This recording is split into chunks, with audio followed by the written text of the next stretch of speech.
আমরা মূলত শান্তিতে বিশ্বাস করি, শান্তিপূর্ণ পরিবেশ বিরাজ করুক বরিশালে, সেটার জন্যই আমরা কাজ করেছি। এখানে শ্রমিকদের যে সম্পূর্ণ দাবি পূরণ হয়েছে তাও নয়, আবার কিছু কিছু ক্ষেত্রে আমি বলবো যে শ্রমিকদের এই আন্দোলনের আংশিক একটা বিজয় হয়েছে।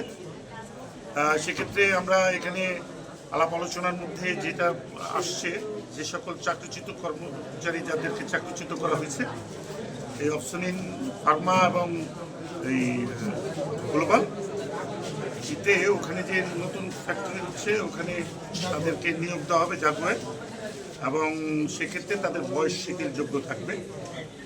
আর এক্ষেত্রে ওই যে তাদের কিছু বকেয়ার টাকা আছে, সেই বকেয়ার টাকা এককালীন পরিশোধ করবে, এবং তাদের যে 4 মাসের জন্য 120 দিনের যে টাকা দেওয়ার কথা ছিল সেটা দিবে। পাশাপাশি আমরা আরও বলেছি যে মানবিক যে বিষয়টা আছে সেই মানবিক বিবেচনায় তাদেরকে আরও বেশি দেওয়ার জন্য।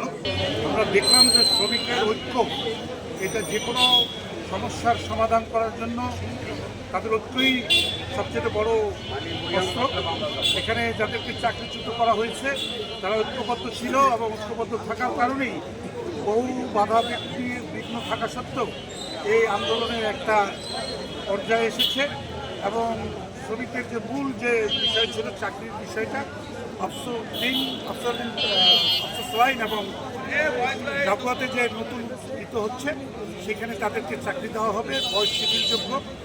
এবং এখান থেকেই প্রমাণিত হলো যে শ্রমজীবী মানুষের ঐক্যের কোনো বিকল্প নেই, এবং শ্রমজীবী মানুষ যদি ঐক্যবদ্ধ থাকে তাহলে তাদের দাবি আদায় না করে তারা করে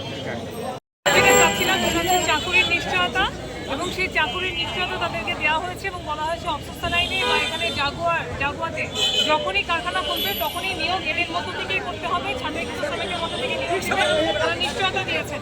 এবং একই সাথে তাদের যে বকেয়া পাওনা বেতন ছিল সেই বকেয়া এককালীন বুঝিয়ে দেওয়া হবে, এবং নিয়োগের ক্ষেত্রে বয়স সীমা শিথিলযোগ্য রাখা হবে, এই কথাগুলি বলা হয়েছে। পাশাপাশি আমরা তাদেরকে মানবিক বিবেচনায় যে টাকাটা বাড়িয়ে দেওয়ার যে প্রসঙ্গ, সেটা মঙ্গলবারে তারা আমাদেরকে চূড়ান্ত সিদ্ধান্ত জানাবেন।